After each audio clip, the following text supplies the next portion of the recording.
할렐루야. 각자의 자리에서 함께 주님을 예배하고 계시는 순전한 교회 성도님 여러분 모두를 예수 그리스도의 이름으로 환영합니다. 하나님께서 오늘 우리에게 주실 말씀을 다 같이 일어나셔서 한 목소리로 봉독하도록 하겠습니다. 저와 함께 교독하겠습니다. 오늘 본문이 좀 긴 관계로 요한계시록 2장 18절부터 29절까지의 말씀입니다. 두아디라 교회의 사자에게 편지하라. 그 눈이 불꽃 같고 그 발이 빛난 주석과 같은 하나님의 아들이 이르시되 내가 내 사업과 사랑과 믿음과 섬김과 인내를 아노니 내 나중 행위가 처음 것보다 많도다.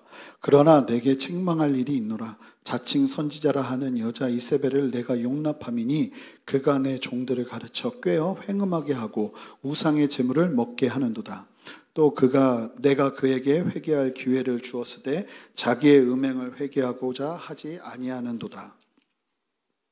볼지어다 내가 그를 침상에 던질 터이요 또 그와 더불어 간음하는 자들도 만일 그의 행위를 회개하지 아니하면 큰 환난 가운데에 던지고 또 내가 사망으로 그의 자녀를 죽이리니 모든 교회가 나는 사람의 뜻과 마음을 살피는 자인 줄 알지니라.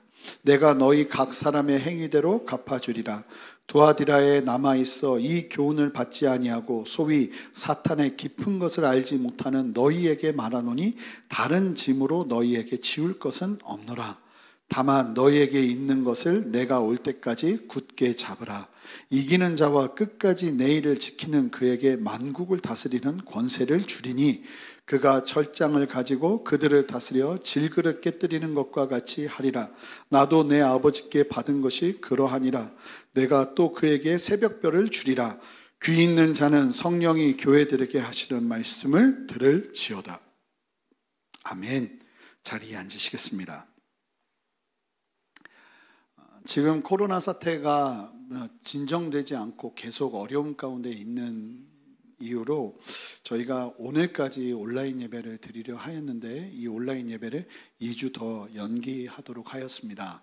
하지만 지나보면서 저희가 사태를 보면서 어쩌면 그 일정이 또 변동될 수가 있습니다. 그래서 성도님들은 교회에서 전달해드리는 문자나 또 카카오톡 오픈 채팅방을 통해서 반드시 상황을 확인해 주시면 감사하겠습니다. 그러면 오늘 말씀을 나누기 전에 잠깐 먼저 기도하겠습니다. 하나님, 두아디라 교회를 향한 주님의 마음, 주님의 메시지가 오늘날 저와 우리 모두를 향한 하나님의 마음과 메시지인 줄 믿습니다. 이 시간 목마른 마음으로 열린 마음으로 주님 바라보니 주님 역사하시고 이때 가장 필요한 은혜로 함께하여 주시옵소서. 감사드리며 예수 그리스도의 이름으로 기도합니다. 아멘. 소아시아의 7교회 중에 에베소, 서머나, 버가모 교회에 이어서 네 번째 두아디라 교회를 향한 주님의 메시지를 함께 살펴보겠습니다. 이 두아디라 지역은요, 지금까지 봐온 세 개의 지역에 비하면 아주 작은 도시입니다. 그런데 이 도시에는 주석, 그러니까 구리의 그 원재료가 되는 이 주석이 나오는 산지여서 구리와 청동 재련업이 굉장히 발달했고 특별히 또 다른 것이 발달했는데 옷감 염색 기술이 아주 발달한 도시가 바로 이 두아디라였습니다. 그래서 바울이 2차 전도행을 할 때 마게도냐 빌립보에 가서 처음에 만난 사람이 누구였죠? 바로 자주장사 루디아였습니다. 이 루디아의 고향이 바로 두아디라입니다. 또한 버가모와 사대를 잇는 교통의 요지에 위치한 도시여서 상업도시로 발달이 되어 있었다고 합니다. 특별히 종교적으로는 제우스의 아들인 아폴로 신을 주신으로 믿고 있었고 뿐만 아니라 온갖 헬라의 신들을 섬기고 있었습니다. 그리고 그곳에서는 아주 음란한 제사가 만연하게 자행되고 있는 그런 도시가 바로 이 두아디라 도시였습니다. 이 두아디라 도시는 또 다른 특징이 있는데 다른 지역에서는 찾아볼 수 없는 아주 독특한 특징이 있었습니다. 이 특징이 뭐냐면 이 도시는 상인조합, 영어로 하면 길드라고 하죠. 이 상인조합이 아주 잘 조직되어 있는 도시였어요. 예를 들면 목수조합, 청동기술조합, 염색조합 등 조합 조직이 아주 긴밀하게 구성되어 있었습니다. 문제는 이 조합들이 당시 두아디라의 이교도 문화와 너무나 밀접하게 관련 짓고 있었다는 데 있었어요. 조합에 가입하고 구성원이 되려면 아주 필수적으로 해야 되는 것이 무엇이었냐면 바로 우상 숭배의 제사의식에 참여하는 것이었습니다. 그리고 이 제사의식도 아주 문란한데 그 이후에 우상 제물을 먹으면서 더욱더 절제되지 않고 문란하고 음란한 일들이 자행되는데 그 행사까지 참석해야 조합원이 되는 거예요. 그리고 조합원을 계속 유지하기 위해서 그 행사를 참석해야 했습니다. 두아디라 지역의 모든 조합의 조합원들은 이 제사에 참여하는 것이 의무사항이었다는 말입니다. 바로 이곳에 두아디라 교회가 있었습니다. 이 두아디라 교회에 예수님은 어떤 모습으로 나타나실까요? 함께 18절 말씀 읽어보겠습니다. 함께 읽겠습니다. 두아디라 교회의 사자에게 편지하라. 그 눈이 불꽃 같고 그 발이 빛난 주석과 같은 하나님의 아들이 이르시되. 두아디라에게 말씀하시는 예수님은 어떻게 나타나셨나요? 그 눈이 불꽃 같다고 하십니다. 이것은 무엇을 말할까요? 모든 것을 다 파악하시고 정확하게 보시는 예수님의 통찰력을 의미하고 상징하는 것입니다. 주님은요, 불꽃 같은 눈을 가지고 계십니다. 우리가 아무리 감추려 해도 주님 앞에서는 감추어질 수 없어요. 그리고 주님의 발은요, 빛난 주석과도 같다고 합니다. 다시 오실 예수님의 강력한 다스리심을 상징하는 거예요. 더 이상 예수님의 발은 십자가에 못 박힌 연약한 발이 아닌 것입니다. 그리고 또 다른 특징을 어떻게 표현하냐면 하나님의 아들이다 라고 표현하면서 나타나고 있습니다. 특별히 이 하나님의 아들이라는 표현은 요한계시록에서 이곳이 유일하게 나오는 표현이에요. 이 두아디라 교회에 나타나신 예수님을 설명할 때만 나오는 유일한 표현이에요. 다른 무엇보다 그 이유는 이곳은 제우스의 아들인 아폴로를 주신으로 섬기는 지역이었죠. 주님은 지금 나타나시면서 정확하게 선포하시는 거예요. 유일하신 하나님의 아들 예수 그리스도를 말입니다. 하나님의 유일한 아들은 아폴로가 아니라 제우스가 하나님이 아니라 오직 여호와 야훼 하나님만이 하나님이시고 그 하나님의 유일한 아들 예수 그리스도를 나타내 보여주시는 거예요. 잘 보면 예수님은 두아디라 교인들에게 참 익숙하게 그들이 예수님을 잘 이해할 수 있도록 다가오시는 것을 볼 수 있습니다. 두아디라는 주석이 나오는 지역이어서요, 청동업이 아주 발달했기 때문에 그들이 자주 보는 것이 청동이었고 이 청동의 특성을 너무나도 잘 알고 있었습니다. 그런 그들에게 예수님의 발이 주석과 같은 발이다 하면 어떤 의미인지 그들은 쉽게 아는 거예요. 아폴로를 우상으로 섬기는 지역이었기에 하나님의 아들 예수 그리스도의 의미도 또 다른 의미로 아주 쉽게 다가오는 것이죠. 주님은요, 우리가 가장 이해하고 와닿기 쉬운 모습으로, 좋은 모습으로 그렇게 우리에게 다가오시는 분이세요. 어려운 분이 아니에요. 우리가 주님을 알고자 하면 주님은 언제나 그렇게 우리가 쉽게 이해할 수 있도록 다가오세요. 그리고 그들에게 가장 필요한 모습으로 오셔서 놀라운 주님을, 당신을 계시하시는 이 두아디라 교회의 모습을 보면서 우리에게도 그렇게 역사하실 하나님을 기대하며 나가시는 여러분 되시기를 주님의 이름으로 축복합니다. 그런 예수님은요, 두아디라 교인들을 향해서 다음과 같은 칭찬을 하십니다.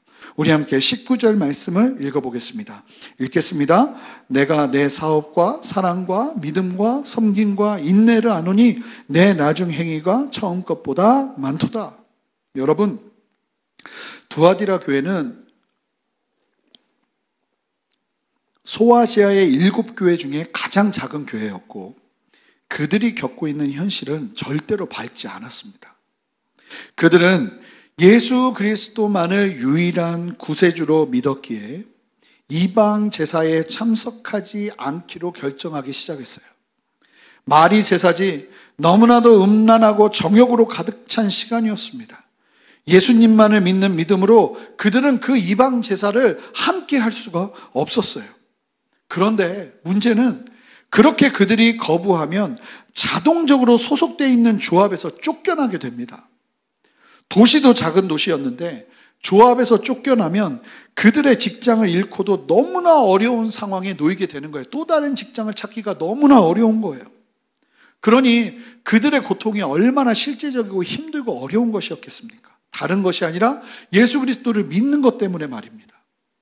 그럼에도 불구하고 주님이 뭐라고 말씀하시냐면 그들은 절대로 연약해지지 않았다고 말해요. 주님은 두아디라 교회의 사업을 칭찬하시는데 이 사업은요, 우리가 생각하는 비즈니스가 아니에요. 단순히 우리가 하는 사업이 아니라 원어를 살펴보면 이 사업이라는 단어 자체는 믿음의 행위를 의미합니다. 결국 이 사업이 말하는 의미는 바로 다음에 나오는 사랑과 믿음과 섬김과 인내를 말하는 거예요. 주님께서 그들을 향해 뭐라고 말씀하시는 거예요? 너희들의 사랑과 믿음과 섬김과 인내가 고통 가운데 예수 그리스도를 믿는 것 때문에 어려워지고 있음에도 불구하고 더욱더 깊어지고 넓어지고 있다고, 그 깊이와 넓이가 더해가고 있다고 주님은 칭찬하시는 거예요. 교회가 작고 아무도 못 알아주는 것 같아도 여러분 기억하십시오. 주님만은 다 아신다는 사실을 말입니다. 왜냐하면 주님은 불꽃 같은 눈으로 우리를 보시기 때문에 그렇습니다. 사람들은 몰라도 주님은 다 아세요. 그리고 이 두아디라 교회가 참 귀한 것이 이들의 나중 행위가 처음 것보다 많다고 하시잖아요. 그들의 사랑과 믿음과 인내가 시간이 갈수록 더 깊어진 거예요. 에베소 교회와는 반대죠. 시간이 지날수록 사라지거나 약해지는 것이 아니라 더 풍성해졌어요. 제가 믿는 것은, 사랑하는 성도 여러분, 지금 우리의 상황에서 더 강해져야 하는 것이 있습니다. 더 풍성해져야 하는 것이 있습니다. 무엇일까요? 바로 이 사랑과 믿음과 섬김과 인내예요. 참 귀한 균형이 필요한데, 여러분, 사랑만 있는 게 아니에요. 사랑과 믿음과 섬김과 인내가 함께하는 신앙이 두아디라 교회에 있었던 것처럼 우리에게도 이 건강한 균형이, 사랑과 믿음과 섬김과 인내가 함께 성장하는 은혜가 필요한 줄 믿습니다. 여러분, 사랑과 믿음의 열매로요, 섬김과 인내가 일어나는 거예요. 온전한 사랑과 믿음이 건강한 섬김과 어떤 상황에서도 흔들리지 않는 인내를 낳는 거예요. 이 건강한 신앙이 두아디라 교회에 있었다는 겁니다. 베드로후서 1장 5절부터 6절을 보면 믿음의 시작이요, 인내로까지 이어지는 것을 볼 수 있습니다. 여러분, 저는 이 시간 여러분들의 믿음이 더 굳건하기를 바라고 여러분들 안에 주님의 사랑이 더욱더 귀하게 부어지기를 바랍니다. 그리고 그 은혜 안에서 섬김과 인내가 점점 더 풍성해지는 역사를 누리시기를 바라요. 그냥 나는 원래 잘 참기 때문에 인내할 수 있는 것이 신앙이 말하는 인내가 아닙니다. 나로부터 시작되는 것이 아니라 예수 그리스도를 믿는 믿음 안에서, 그분을 사랑하는 그 마음 안에서 시작되는 인내, 그 인내가 우리 모두에게 필요하다는 거예요. 지금 시대가 너무 어렵고 사업적으로도 너무나 힘들고 상황적으로도 너무나 힘든 이 상황 속에서 우리 안에 필요한 것은 주님의 사랑과 믿음이에요. 그리고 그 믿음 안에서 우리는 섬기고 인내하는 자리로 갈 수 있는 것이에요. 여러분들의 믿음이 더 굳건하기를 바라고 여러분들 안에 주님의 사랑이 더 귀하게 부어지기를 바랍니다. 두아디라 교회는요, 하나님이 부으시는 은혜와 순종의 열매가 참으로 건강하게 사랑과 믿음 안에서 부어지고 있었어요. 그런데 그럼에도 불구하고 이 두아디라 교회를 향해서 주님은 책망할 것이 있다고 말씀하십니다. 우리 함께 20절 말씀을 한 목소리로 읽어보겠습니다. 함께 읽겠습니다. 그러나 내게 책망할 일이 있노라. 자칭 선지자라 하는 여자 이세벨을 내가 용납함이니 그가 내 종들을 가르쳐 꾀어 행음하게 하고 우상의 재물을 먹게 하는도다. 여러분, 그 사랑과 믿음과 섬김과 인내가 풍성했던 교회 안에 어떤 일이 일어나고 있었냐면 이세벨을 용납하는 문제가 야기되고 있었습니다. 여러분, 이세벨이 누구입니까? 바로 북이스라엘의 7대 왕 아합의 왕비가 되었던 이방 시돈왕의 딸이 바로 이세벨이었어요. 이 이세벨은 북이스라엘의 우상 바알을 가져와서 북이스라엘 전체를 바알의 땅이 되게 만든 사람이 바로 이세벨이에요. 아합 왕과 북이스라엘 백성들을 타락케 시킨 악한 계기를 만든 여인이 바로 이세벨이었다는 겁니다. 구약의 대표적인 악의 상징이 되는 여인이 바로 이세벨이에요. 그런데 놀랍게도 이 이세벨이 바로 두아디라 교회에 있고 이 이세벨을 교회가 뻔히 용납하고 있다고 주님 말씀하세요. 이게 무슨 말일까요? 사랑과 믿음과 선행과 인내가 갈수록 더해가는 이 두아디라 교회에 이 어울리지 않는 이세벨은 도대체 어떤 의미일까요? 이세벨에 대한 설명이 주께서 말씀하시는데 자칭 선지자라 하는 여자라고 합니다. 자칭 스스로 선지자라 합니다. 특별히 여기서 선지자라는 단어의 원어적인 의미는 예언자라는 의미예요. 스스로 예언의 은사가 있다고 사람들에게 말하고 기도해 줬던 것 같아요. 여러분, 참고로 이 예언의 은사는 스스로 내가 예언의 은사가 있다고 말하는 것은 사실은 절제하고 자제하는 게 필요합니다. 이 예언의 은사는 사역 가운데, 삶 가운데 자연스럽게 사람들로부터 검증되고 인정되는 거예요. 그런데 이 여인은 자기가 스스로 이 예언자라고, 예언의 은사가 있다고 말하면서 사람들을 대하기 시작했던 거예요. 그리고요, 여기서 이 여자라는 단어는 헬라어로 존칭의 의미로 사용되는 단어예요. 이 여인이, 그래서 예수님께서 어머님에게 여자여, 마리아에게 여자여 했던 그 단어와 똑같은 단어예요. 그래서 이 여인이 단순하게 평범한 여인이 아니라 교회에서 존경받는 누군가의 부인이라는 것을 알 수 있습니다. 영향력 있는 교회의 구성원의 아내인 것 같아요. 어쩌면 목사님의 아내일 수도 있고 교회 구성원의 아주 중직자의 아내일 수도 있는 거예요. 분명한 건 영향력 있는 여인이었고 이 영적인 영향력을 줄 만한 무언가가 있었던 여인이 바로 이 이세벨이었어요. 게다가 이 여인은요, 두아디라 교회에 있는 성도들에게 말씀을 가르치는 그러한 역할까지도 감당하고 있었다고 성경은 말하고 있어요. 그런데 문제가 뭐냐면 이 여인이 가르치는 내용이에요.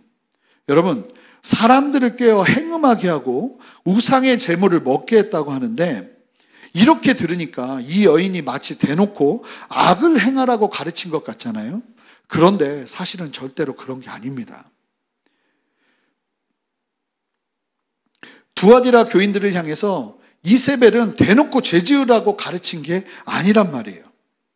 이 영향력 있는 여인은 두아디라 교인들의 현실의 고민을 너무나 잘 알고 파고듭니다. 두아디라 지역의 우상을 제사하는 자리에 함께하지 못함으로 인해서 조합에서 쫓겨나서 너무나 극심한 어려움을 겪으며 살고 있는 교회 성도들의 현실적인 아픔을 너무나도 깊게 파고들기 시작해요. 이 어려움은 우리가 상상하는 그 이상의 생존의 문제가 달려있는 고통과 어려움이었잖아요. 그러니 그런 두아디라 교인들을 향해서 이 여인이 이런 식으로 가르치기 시작한 거예요. 우리가 조합에 속하기 위해서 어쩔 수 없이 가야 하는 우상 제사, 그 자리에 가서 먹고 옳지 않은 음란의 행사에 동조하는 것은 생존을 위한 거니 괜찮다고. 주님도 이해하실 거라고. 우리가 함께 모여서 열심히 예배하지 않냐고. 말씀을 배우지 않냐고. 그러니 괜찮을 거라고. 주님도 우리를 이해하실 거라고 이런 식으로 가르치기 시작했던 것 같아요.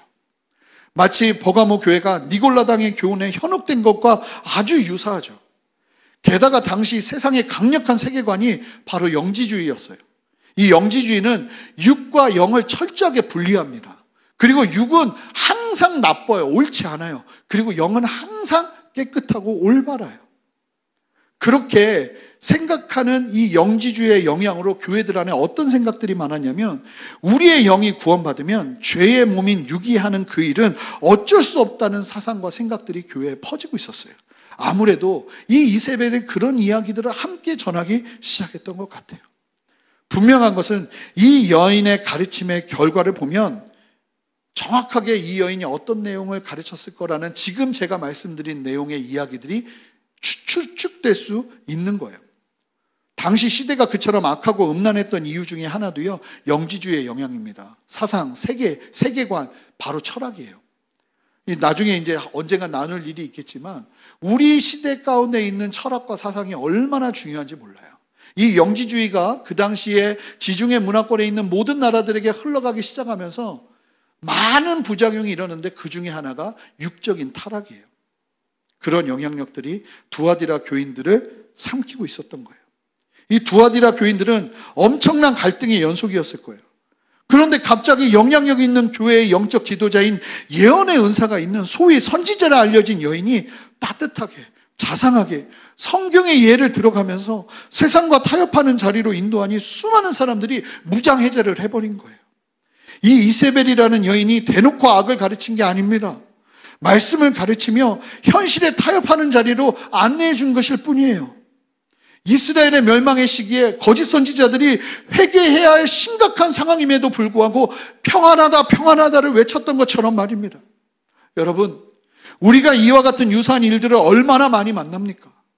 우리는 하나님께서 원하시는 바를 말하고 순종해야지 세상의 목마름에 편승하여 함께 목을 축이면 안 되는 것입니다. 잘 보세요.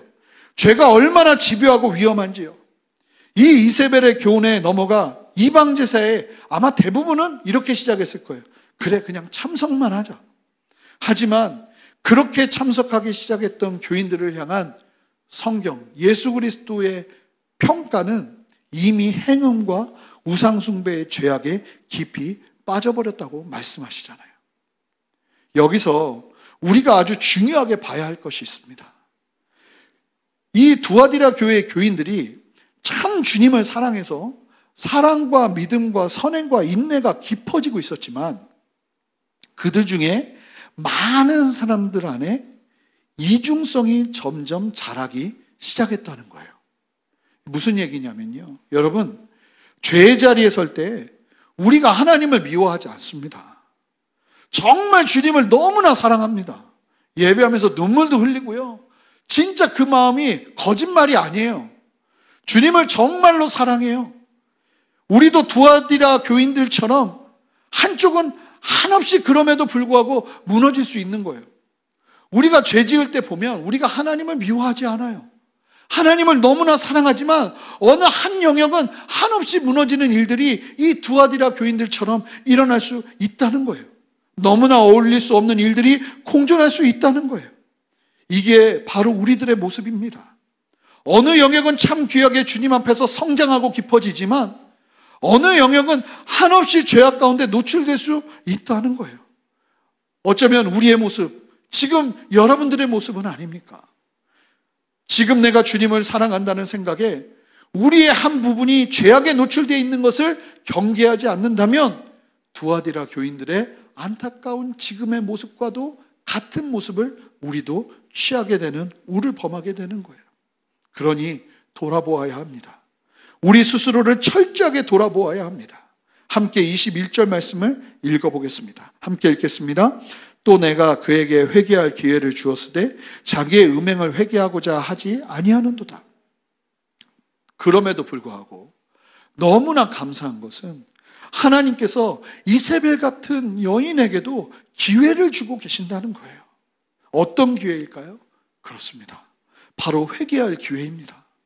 여러분, 우리 모두에게는요, 기회가 있습니다. 회개할 기회 말입니다. 주님께서 그에게 회개할 기회를 주었다고 하시는데 여기서 주었다는 말씀은요, 부정과거형 동사가 사용돼요. 이게 무슨 얘기냐면 하나님께서 한 번만 주신 것이 아니라 이전부터 계속 주고 계시는 거예요. 그 기회를. 이 이세벨이란 여인에게 회개할 기회를 계속 주고 계시는 거예요. 진행되고 있었다는 거예요.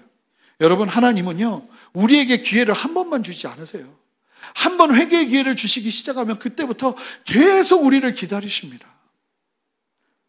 하나님은 계속 회개의 기회를 주고 계세요. 아하방의 부인이었던 이세벨에게도 구약을 보면요, 실제로 하나님께서 돌이킬 기회를 주셨어요. 3년 반의 가뭄이 그랬고요. 바알 선지자 450명과 엘리야가 갈멜산에서 대결하고 엘리야의 기도로 3년 반 동안 오지 않던 비가 내릴 때 하나님은 아합과 이세벨에게 기회를 주셨어요. 돌아올 기회 말입니다. 하나님은 분명히 하나님을 나타내시면서 회개의 기회를 주셨지만 이세벨은 끝까지 회개하지 않죠. 정확하게 알 수는 없지만 지금 이세벨이라고 불리는 이 두아디라 교인의 이 여인도 하나님께서 주시는 회개의 기회들이 있었던 것 같아요. 이러면 안 된다. 돌이켜야 한다는 마음이 일어날 수밖에 없는 여러 정황들을 보여주셨던 것 같아요. 그럼에도 불구하고 이 여인은 지금 회개하지 않고 있어요. 여러분, 우리도 마찬가지예요. 우리가 죄악 가운데 있으면요, 우리도 알아요. 아, 여기서 멈춰야 되는데, 하지 말아야 되는데, 아니면 어쩌면 여러 상황들이 얽히는 상황들을 보면서 지금 주님이 나에게 하지 말라고 하시는구나 하는 것을 알게 되는 상황들을 만나요.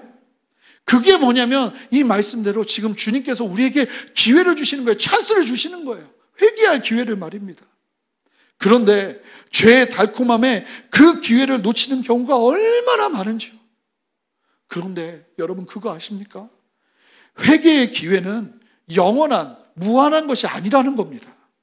여러분 회개의 기회의 기간이 지나면 결국 주님은 우리를 징계하십니다. 22절 말씀 읽어보겠습니다. 함께 읽겠습니다. 볼지어다 내가 그를 침상에 던질 터이요 또 그와 더불어 간음하는 자들도 만일 그의 행위를 회개하지 아니하면 큰 환난 가운데 던지고. 뭐라고 말씀하세요? 그를 침상에 던질 거랍니다. 이건 뭐냐면 질병이나 육적인 고통을 의미하는 거예요. 병에 걸리게 된다는 거예요. 그리고 그와 더불어 간음하는 자들도 환난 가운데 던져버리겠다고 주님께서 말씀하세요. 23절 말씀 읽어보겠습니다. 또 내가 사망으로 그의 자녀를 죽이리니 모든 교회가 나는 사람의 뜻과 마음을 살피는 자인 줄 알지라 내가 너희 각 사람의 행위대로 갚아주리라. 예수 그리스도를 믿는 사람이 하나님 앞에 돌이키지 않고 끝까지 죄의 자리에 서기 시작할 때 주님은요 자녀까지도 다루십니다. 그런데 주의할 것은 우리 안에 일어나는 모든 질병과 어려움이 하나님의 징계라고 보면 안 돼요. 그러나 이 말씀 안에서 징계는 훗날 있을 대환란이나 마지막 때의 어려움을 말하는 게 아니라 실제 삶에서 만나게 되는 어려움이에요.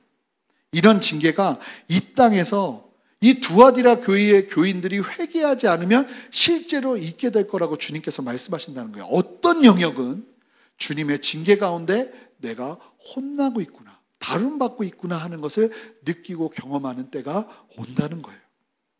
실제로 여러분 하나님께서 우리를 돌이키지 않으면요 징계하십니다. 여러분 하나님의 징계가 얼마나 무서운지 아십니까? 실제로 이 땅을 살아가는 동안에 하나님께서 지금 나를 다루신다 나는 때를 만나면 그때 받게 되는 어려움은 우리가 생각하는 그 어떤 것보다 중하고 무거워요. 실제로 아합과 이세벨이 끝까지 하나님 앞에 돌아오지 않자 그의 자녀들 70명이요 죽임을 당합니다.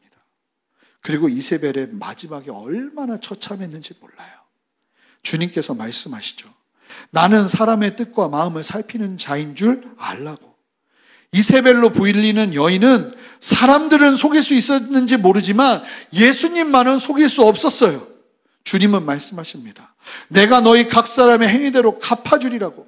자신들의 행위에 대해서 책임을 지게 될 것이라고 주님께서 말씀하신다는 거예요. 회개하지 않으면 말입니다. 우리에게 기회가 있어요. 그러한 징계를 받지 않을 기회가 있어요. 그리고 우리는 언제나 그 기회를 취할 수 있어요. 무엇을 통해서요? 회개를 통해서 말입니다. 여러분, 주님은 무조건 모든 것을 용서하는 분이 아니십니다. 다윗 왕을 이끄는 것을 보세요. 그의 잘못에 대해서 주님은 얼마나 강력하게 그를 징계하시나요? 출애굽한 이스라엘을 이끄실 때도 하나님을 보세요. 하나님이 어떻게 이스라엘 백성들을 다루십니까? 잘 보니 두아디라 교회 성도들 안에 그 회개의 기회를 계속 주고 계시는데 그들 안에 그 회개의 기회를 온전하게 누리지 못하는 거예요. 그런데 감사하게도 오늘 말씀을 보니까 우리가 알 수 있는 중요한 사실이 두아디라 교인들 모두가 이세벨의 유혹에 넘어간 게 아닌 것 같아요. 교인들 안에 어떤 사람들은 끝까지 사랑과 믿음과 선행과 인내가 더해가며 하나님을 향한 올바른 신앙으로 서 있었던 것 같아요. 그 상황에서도 끝까지 주님을 바라보는 신실한 성도들이 있었다는 겁니다. 여러분, 그런 성도들을 향해서는 주님이 뭐라고 말씀하는지 아십니까? 우리 함께 24절 말씀 읽어보겠습니다. 두아디라에 남아있어 이 교훈을 받지 아니하고 소위 사탄의 깊은 것을 알지 못하는 너희에게 말하노니 다른 짐으로 너희에게 지울 것은 없느라. 두아디라에 남아있어서 이 교훈, 이 이세벨의 교훈을 받지 않고 거부하고 옳지 않구나 거절하고 소위 사탄의 깊은 것을 알지 못하는 그 죄악의 깊은 맛을, 그러니까 우리가 죄도 한번 경험해봐야 안다 이런 얘기하는 건 정말 어둠이 주는 말이에요. 그러면 안 되는 거예요. 주님께서 뭘 칭찬하시냐면 소위 사탄의 깊은 것을 모르는, 그들을 하나님의 말씀 앞에서 지켜냈던 그 안에 거룩하고 순전한 성도들을 향해서 뭐라고 말씀하시는지 아세요? 다른 짐은 내가 더 이상 너희들한테 주고 싶은 마음도 없다. 그것만 잘 지켜도 내가 너희와 함께 하는데 그것만 잘 지켜도 내가 너희에게 줄 것이 많아라고 말씀하시는 주님이 계신다는 거예요. 여러분, 다른 것 없습니다. 우리가 신앙생활을 하면서 정말 주의 진리만 따르고 주의 진리만 의지하고 원수 마귀 사탄의 깊은 것을 우리가 멀리하고 우리의 삶을 지키기만 해도 주님은 우리에게 말씀하세요. 다른 것은 지울 것이 없다고 말입니다. 그러면서 주님이 다시 한번 굳세게 그들을 격려하십니다. 25절 말씀 함께 읽겠습니다. 다만 너희에게 있는 것을 내가 올 때까지 굳게 잡으라. 주님께서 다시 오실 때까지 굳게 그 마음들을 잡고 있으라는 거예요. 거짓된 교훈을 받지 않고 사단의 깊은 것을 알지 않고 살아가자니 세상을 살아내는데 너무나 많은 제약이 있었을 거예요. 아니, 불편하고 손해가 왔을 거예요. 쉽지 않은 삶의 여정이었을 거예요. 그런데 여러분, 이게 바로 성도의 삶입니다. 할렐루야. 세상에 옳지 않은 교훈을 받지 않고 사단의 깊은 것을 알지 않기로 결정하며 자신을 지키는 삶을 살아가는 것이 정말 쉽지 않지만 주님은 분명하게 말씀하세요. 너희에게 있는 사랑과 믿음과 섬김과 인내를 나타내며 살아가라고. 그 방식으로 살아내라고 말입니다. 왜냐하면 이 땅에서의 어떠함이 우리의 결과가 아니기 때문에 그래요. 이 땅에서 잠시 잘 살고 지내는 게 우리의 결과라면 우리도 거짓된 교훈을 따라야죠. 사탄의 깊은 것도 알아야죠. 하지만 우리의 결과는 그때 나타나는, 이 땅에서 나타나는 것이 아니라 주님이 다시 오시는 그때 나타나는 거예요. 이게 믿음이에요. 이 믿음이 없으면 절대로 세상이 주는 갈등 속에서 주님의 길을 선택할 수 없습니다. 우리 안에 이 믿음이 있기 때문에 신앙으로 인한 어려움도 담대하게 감수하면서 주님의 길을 선택하는 거예요. 사람들이 미련하다, 말도 안 된다, 온갖 욕을 해도 우리는 그 모든 상황들 속에서 주님의 길을 선택하고 살아갈 수 있는 거예요. 그 믿음 때문에. 26절, 28절까지 함께 읽어보겠습니다. 함께 읽겠습니다. 이기는 자와 끝까지 내 일을 지키는 그에게 만국을 다스리는 권세를 주리니 그가 철장을 가지고 그들을 다스려 질그릇 깨뜨리는 것과 같이 하리라. 나도 내 아버지께 받은 것이 그러하니라. 내가 또 그에게 새벽별을 주리라. 여러분, 그렇게 끝까지 타협하지 않고 주님의 말씀대로 순종하며 끝까지 이기는 삶을 살아내는 성도들을 향한 주님의 약속이 뭔지 아십니까? 주님과 함께 만국을 다스리는 권세를 주시고 새벽별을 주시겠다고 하세요. 이 새벽별은 모닝스타, 바로 예수 그리스도를 의미하는 거예요. 예수 그리스도께서 다시 오실 때 누리시는 권세를 우리가 똑같이 누리게 된다는 거예요. 마태복음 19장 28절부터 29절 말씀 읽어보겠습니다. 함께 읽겠습니다. 예수께서 이르시되 내가 진실로 너에게 이르노니 세상이 새롭게 되어 인자가 자기 영광의 보좌에 앉을 때에 나를 따르는 너희도 12보좌에 앉아 이스라엘 12지파를 심판하리라. 또 내 이름을 위하여 집이나 형제나 자매나 부모나 자식 전토를 벌인 자마다 여러 배를 받고 또 영생을 상속하리라. 여러분, 충성된 그리스도인들은요, 주님 다시 오실 때 보상받아요. 만국을 심판하는 일에 동참할 거라고 합니다. 할렐루야. 함께 세상을 다스리는 심판하는 일을 주님과 함께 하게 된다는 거예요. 우리가 순전한 신앙을 가지고 이 땅을 살아낸다면 우리는요, 심판 자리에 서지도 않아요.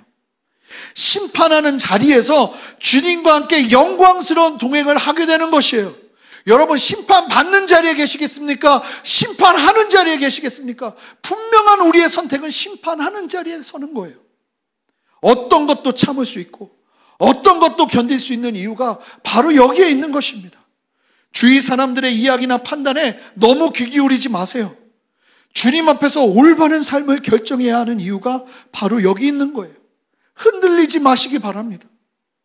이제 말씀을 마칠 텐데, 저는 오늘 두아디라 교회에 하시는 주님의 말씀을 살펴보면서 두 가지 도전을 여러분들과 함께 누리고 나누고자 합니다. 첫 번째, 지금 잘 보시면 지금 주님은 사람들을 현혹한 이세벨에게만 책임을 묻고 있지 않다는 거예요. 이세벨의 잘못된 교훈에 현혹된 자들 모두에게도 책임을 묻고 계세요. 여러분, 잘못된 가르침을 하는 사람도 문제지만 잘못 가르치는 것을 듣고 따르는 사람도 문제예요.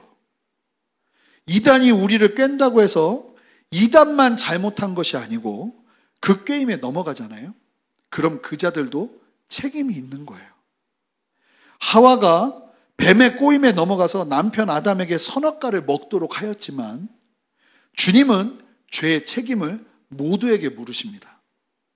내가 한 게 아니라는 아담의 그 이야기, 나는 동조하기만 했다고 하는 그 아담의 이야기는, 변명은 죄악의 열매일 뿐이에요. 그러므로 여러분, 우리 모두가 정말로 깨어 있어야 되는 것이 무엇이냐면 영적으로 깨어 있고 진리를 분별하는 능력이 있어야 한다는 거예요. 할렐루야. 아무리 세상에서 지위가 있고 영향력 있는 사람이 와서 말한다 해도, 세상에서 굉장히 유명한 사람이 이야기한다 해도 그 내용이 주님의 진리와 맞지 않는다면 단호하게 선을 긋는 영적인 분별력이 필요하다는 거예요. 그러기 위해서 정말 필요한 것이 무엇일까요? 여러분, 진리를 아는 것입니다. 진리를 아는 것은 단순히 지적인 알면서 머무는 것이 아니에요. 우리가 야고보서를 통해서 봤잖아요. 우리가 진리를 안다고 할 때 그 아는 것은요, 우리의 삶 전체로 살아내는 것을 의미해요. 그렇게 주님의 진리를 계속 대하다 보면 옳지 않은 것이 보일 때 그냥 눈에 확 들어오게 되는 거예요. 여러분, 교회에서 옳지 않은 메시지가 있을 때 무조건 아멘하는 게 성도의 자리가 아닙니다. 혹여나 옳지 않은 메시지가 있다면 그 메시지를 분별할 수 있는 영적인 분별력이 성도들 모두에게, 아니 우리 모두에게 필요하다는 거예요.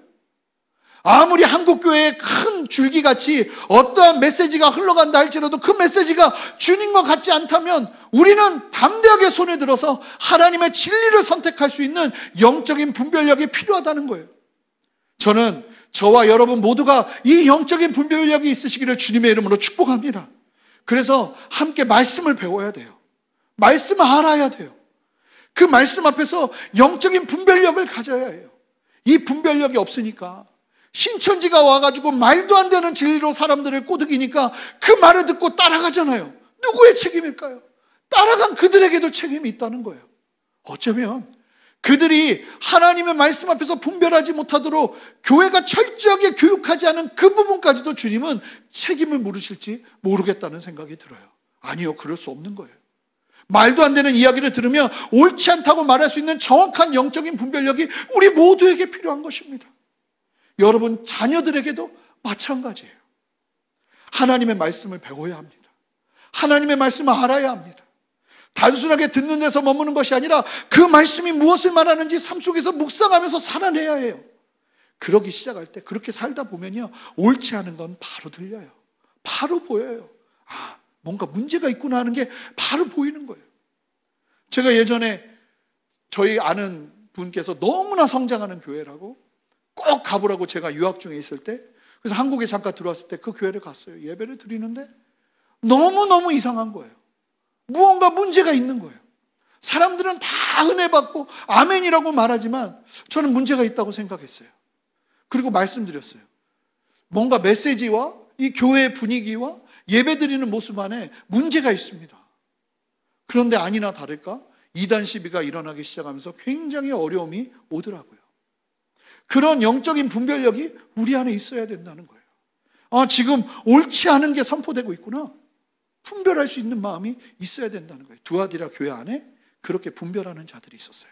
아무리 이세벨이 교회의 영적인 영향력을 가진 사람이 이야기를 한다 할지라도 그 메시지가 주의 진리가 아니니까 강력하게 거부하는 거부의 움직임들이, 그리고 듣지 않는 사람들이, 하나님 앞에서 순전한 사람들이 두아디라 교회에 있었어요.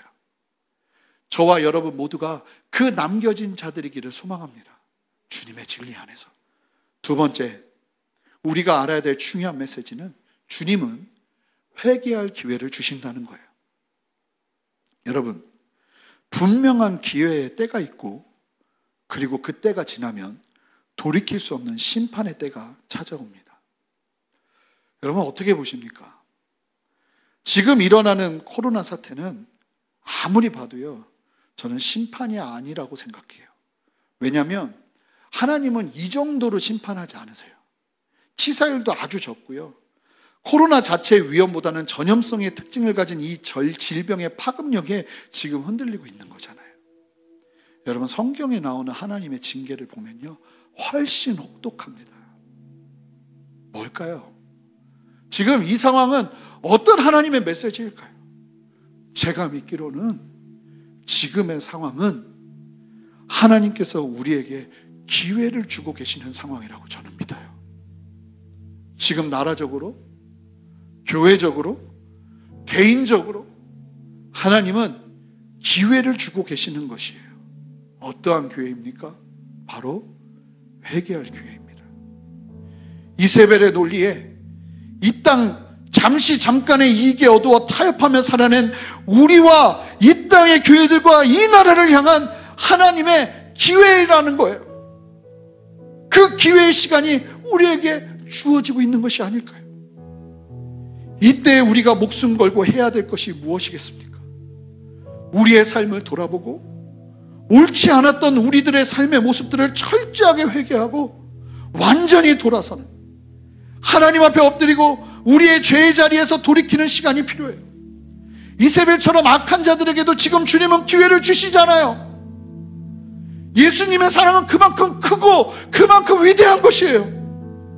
우리가 돌이키고 주님의 뜻을 붙잡고 사랑과 믿음과 섬김과 인내의 삶을 살아간다면 24절에서 너희에게 다른 짐을 지울 것이 없다고 하시는 것처럼 우리를 향해 잘하였다 충성된 종이라 하시며 새벽별을 우리에게 허락하시고 우리로 하여금 주와 함께 왕노릇하며 다스리게 될 영광스러운 미래를 예비하실 것이에요. 사랑하는 순전한 교회 성도 여러분, 지금 우리에게는 이 시대를 보는 눈이 너무나 필요하고, 이때에 주님께서 우리들을 향해 외치시는 주님의 메시지를 정말로 깨어서 들어야 합니다. 우리의 삶을 주님 앞에 비추며 철저하게 회개하며 주님 앞으로 나아가는 시간이 너무나 필요한 거예요. 저는 이 말씀을 준비하다가 가만히 있으면 안 되는데구나, 지금 주님이 우리에게 기회를 주고 계시는구나. 아니, 하도 못 들으니까 이 말도 안 되는 질병으로 이 나라 전체를 흔들며 한국 교회가 함께 모여 예배할 수조차도 없는 상황을 만들며 지금 기회를 주고 계시는구나. 가만히 있으면 안 되겠구나. 기도해야겠구나. 회개해야겠구나. 마음을 깨뜨리며 주님 앞에 나아가야겠구나. 그래서 저희 교회는 지금 사순절 40일 말씀을 나누고 있는데, 돌아오는 이번 주일부터 내일 모레 화요일부터 새벽 예배 온라인으로 실시간 예배를 드리고자 합니다. 함께 미리 나눠드렸던 그 말씀을 가지고 계속 예수님의 발자취를 돌아보면서 복음의 메시지를 함께 나눌 겁니다. 그 시간을 통해서 성도 여러분, 아침마다 일어납시다. 그리고 깨어서 주님 앞에 함께 그 모니터 앞에서 내 삶을 돌아보며 예수 그리스도를 닮아가기로 결정합시다. 주님의 마음을 품고 나아가는 은혜가 저와 여러분 모두에게 필요할 줄 믿습니다. 주님 앞으로 철저히 돌아가서는 은혜를 누리기를 원합니다. 그래서 화요일부터 토요일까지 실시간 예배가 중계될 거예요. 아침 6시부터 정확하게 함께 예배하게 될 겁니다. 그 시간을 통해서, 그래서 부활절이 되는 그때까지, 그리고 함께 모여서 하나님 앞에 기도하며 하나님 앞에 회개하며 주님 앞에 이 사순절의 기간을 철저하게 엎드리며 이세벨의 교훈을 따르고 세상의 어떠한 논리 가운데 내 신앙을 타협하고 나갔던 죄를 회개하면서 주님 앞에, 여러분, 하나님이 왜 쇳덩어리를 왜 대장장이가 불 가운데 집어넣는지 아십니까? 딱 하나예요. 깨끗하게 만들려고. 주님이 우리를 왜 광야 가운데, 고난 가운데, 불 가운데로 집어넣는지 아십니까? 이유는 딱 하나예요. 우리 깨끗하라고, 죄악 가운데 있었던 삶의 모습들을 덜어내라고. 주님 지금 우리에게 기회를 주고 계세요. 우리 모두가 깨어진 마음으로, 주님을 더 사랑하는 그 마음으로 다시 한번 나아가는 이 기회는 영원하지 않아요. 지금 이러한 상황, 이러한 환경 속에서 나라를 위해 기도하고 우리 스스로를 돌아보며 기도하고 우리의 삶을 돌아보며 기도하면서 철저하게 완전히 돌아서 주님을 향해 걸어내는 참된 믿음의 삶을 살아내는 저와 여러분 되시기를 주님의 이름으로 축복합니다. 이제 문자로 보내드릴 겁니다. 온라인 실시간 새벽 예배, 함께 예배하면서 주님 앞에 나아가는 은혜 함께 누리기 바랍니다. 우리 함께 기도하며 나가겠습니다. 하나님, 주님의 마음, 주님의 뜻을 다시 한번 온전히 누리며 서기를 원합니다. 주여, 우리에게도 기회를 주셔서 감사합니다. 우리에게도 이 상황 속에서 말씀하여 주셔서 감사합니다. 주님 의지하고 주님 바라보며 나가오니 주님, 우리에게 주신 이 기회를 철저하게 회개하는 회개의 자리로 가지고 나아갈 수 있는 저와 우리 순전한 교회 모든 성도님들 될 수 있도록 주여 역사하여 주시옵소서. 감사드리며 예수 그리스도 이름으로 기도합니다. 아멘. 우리 다 같이 일어나서 여호와께 돌아가자 함께 고백하며 주님 앞에 찬양하며 기도하며 나가기를 원합니다.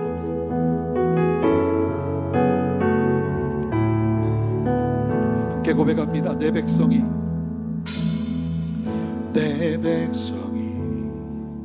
나를 떠나 돌아섰지만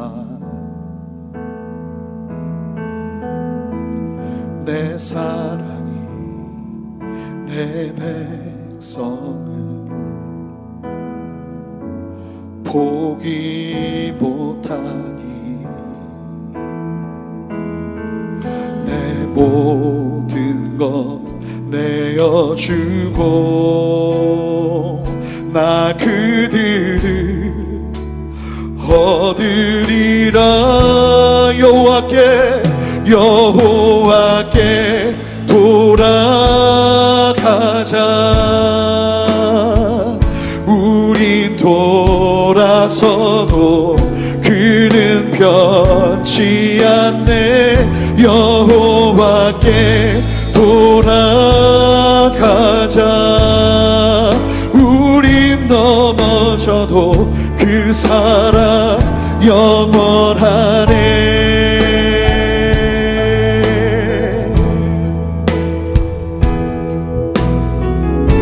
우리 다시 한번 고백합니다. 내 백성이 나를 떠나 돌아섰지만 우리에게 기회를 주시는 주님, 내 백성이 나를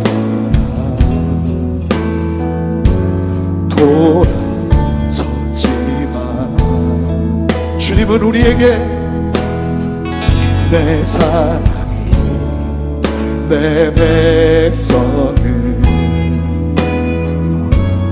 포기 못하니 고백합니다. 내 모든 것 내어주고 내 모든 것 내어주고 우리에게 기회를 주시는 주님, 나 주들을 얻으리라. 두 손을 듭시다. 여호와께 돌아가자. 우린 돌아서도 그는 변치 않네. 여호와께 돌아가자. 우린 넘어져도 그 사랑 영원하네. 여호와께 돌아가자. 우린 돌아서도 그는 변치 않네. 여호와께 돌아가자. 우린 넘어져도 그 사랑 영원하네. 우리 함께 가족들은 함께 손을 잡고 기도합니다. 함께 기도할 때 하나님, 우리에게 주신 이 기회를 놓치지 않겠습니다.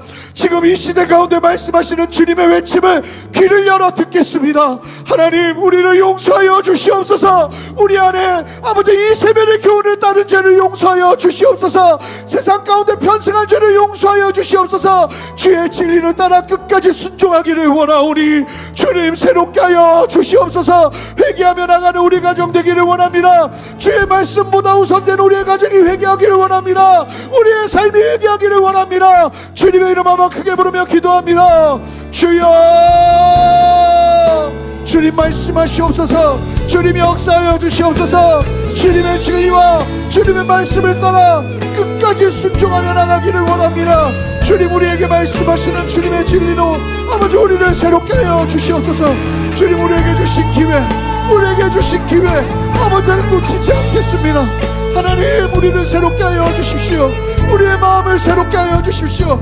주님 앞에 다시 한번 가난한 마음으로 나아가오니 아버지, 우리가 깨어서 아버지 하나님을 떠나 있었던 죄악의 모습들을 철저하게 회개하며 이 시간을 주님 앞에 사는 은혜로 모두가 누리기를 원합니다. 주여 역사하시고 주여 말씀하시고 아버지의 진리로 새롭게 하여 주시옵소서. 그렇게 새 일을 행하시는 주님을 찬양합니다. 할렐루야. 주님, 우리를 새롭게 하여 주십시오. 주님, 우리가 엎드리며 나아갑니다. 주님, 우리가 두 손을 들고 나아갑니다. 주님 앞에 철저하게 엎드리며 나아갑니다. 아버지는 듣기를 원합니다. 듣기를 원합니다. 우리 한 가지 더 회개하기 원하는데 모두가 그렇지는 않겠지만 지금 말씀을 듣는 분들은, 어떤 분들은 이미 하나님이 나에게 지금 기회를 주고 계셨는데 그럼에도 불구하고 계속 타협하며 진리가 아닌 것을 붙잡으며 세상의 논리로 어쩔 수 없다는 이야기로 이 이세벨이 두아디라 교인들에게 이야기한 그 논리를 그대로 가지고 나갔던 분들이 계신다면 철저하게 주님 앞에 회개하기를 원합니다. 주님, 죄송합니다. 이 시간 다시 나에게 기회를 주셔서 감사합니다. 주님의 말씀 앞에 서기를 원하오니 하나님, 우리를 새롭게 하여 주시옵소서. 다시 한번 주의 진리로 우리를 정결케 하여 주시옵소서. 주님, 구원의 기쁨으로 우리를 회복시켜 주시옵소서. 그렇게 주님 앞에 간절히 기도하며 나가겠습니다. 함께 기도하겠습니다. 주님 역사하시고 함께 하시는 주님을 찬양합니다. 하나님, 내게 이미 주신 이 기회를 아버지 내가 저버리며 아버지 하나님, 내 마음대로 내 뜻대로 나아갔던 죄를 주님 용서하여 주시옵소서. 주님, 새롭게 하여 주시옵소서. 주님의 말씀으로 새롭게 하여 주시옵소서. 주님의 진리로 새롭게 하여 주시옵소서. 주님의 말씀으로 새롭게 하여 주시옵소서. 철저하게 주님만 바라보며 엎드립니다. 주님만 의지하며 엎드립니다. 주님이 역사하셔서 아버지 이 시간 우리를 더욱더 새롭게 하시고 이 시간 더욱더 우리를 온전케 하시며 이 시간 더욱더 우리를 아버지의 말씀 앞에서 정결케 하여 주시옵소서. 깨끗게 나가기를 원합니다. 끝까지 지키며 이기는 자 되기를 원합니다. 아버지 하나님, 포기하지 않기를 원합니다. 분별하기를 원합니다. 아버지의 말씀을 사랑하기를 원합니다. 주님 앞에 날마다 깨어 기도하기를 원합니다. 주여 역사하여 주시옵소서. 할렐루야.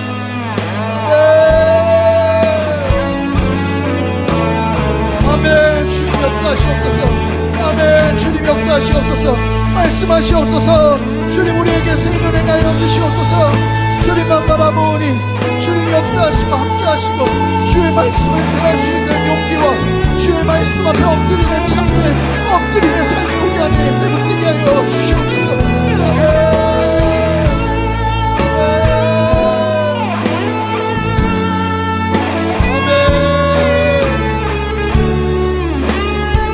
한 가지 더 기도하겠는데, 여러분, 우리 안에 정말로 필요한 것은 분별의 영이에요. 분별의 마음이에요.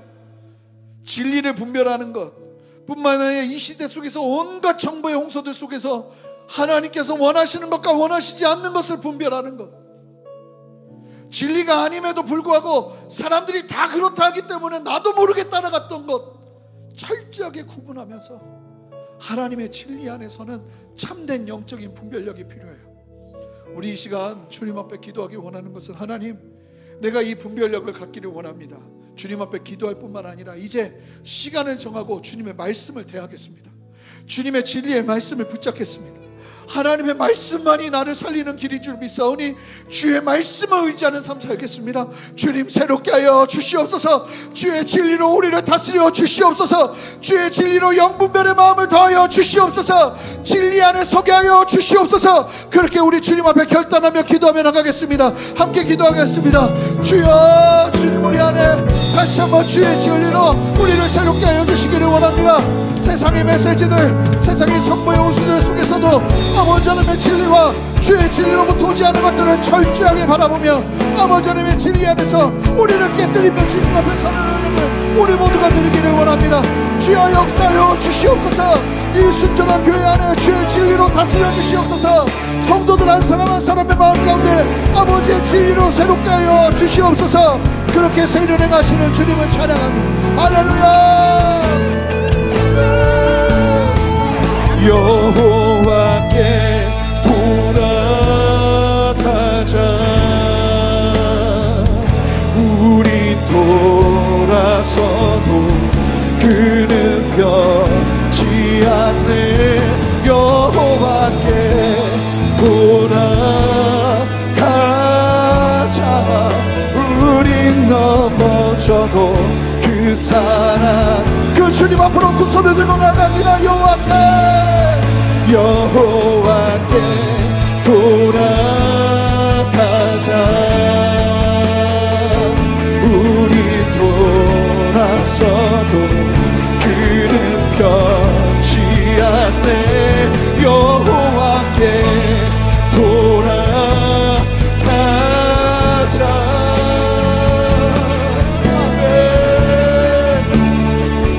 영원하네. 하나님, 사랑의 하나님, 우리가 죄악 가운데 있을지라도 우리에게 기회를 주시는 하나님, 주님 앞으로 철저하게 엎드리며 다시 한번 나아갑니다. 하나님, 우리의 삶을 다시 한번 주님 앞으로 집중하기로 결정합니다. 하나님, 우리도 모르게 받아들였던 이 세변의 교훈과 세상의 교훈 가운데 타협했던 우리의 삶의 모습을 지금 이때 우리에게 주시는 주님의 기회를 온전하게 붙잡으며 철저하게 버리고 주님 앞에 온전히 서는 은혜로, 정말로 말 그대로 우리의 기회로 삼기를 원합니다. 주님, 역사하여 주셔서 내 삶이 다시 한번 주의 진리로 새롭게 되어지는 역사를 허락하여 주시옵소서. 우리의 가정이 주님의 진리로 새롭게 되어지는 역사를 허락하여 주시옵소서. 이 대한민국의 수많은 교회들이 주님의 진리로 다시 한번 굳세게 서는 은혜 허락하여 주시옵소서. 이 대한민국이 주님의 진리 안에 다시 한번 굳세게 서는 은혜를 허락하여 주시옵소서. 하나님, 진노 중에라도 긍휼을 잊지 마시고 주님 이 땅 가운데 주님께서 주시는 기회를 다 철저하게 엎드리며 주님 앞에 서는 성도들의 간구를 들으시고 이 땅을 고쳐 주시옵소서. 우리가 한 마음으로 기도하겠습니다. 새벽마다 함께 기도하겠습니다. 주여 역사하시고 다스리시며 함께하여 주시옵소서. 주님을 위해 감사함으로 드리는 온라인 헌물 위에도 주님 함께하여 주시고 이 재정이 사용되는 곳마다 하나님의 나라와 하나님의 뜻이 온전히 세워지는 역사를 보게 하여 주시옵소서. 이제는 우리 주 예수 그리스도의 크신 은혜와 아버지 하나님의 무한하신 사랑과 성령의 내주하심과 교통하심의 신실한 동행하심이 오늘 말씀을 기억하며 철저하게 완전히 주님의 뜻을 따라 주님이 주시는 회개의 기회를 붙잡으며 주님 앞에 서기를 결단하는 이 자리에 계신 모든 성도님들과 함께 예배하는 모든 지체들과 그 가정과 직장과 사업의 모든 터전 위에, 그리고 사랑하는 순전한 교회와 이 나라의 모든 교회들과 이 나라와 온 열방 위에 이제로부터 영원토록 함께 하시기를 간절히 축원하옵나이다. 아멘.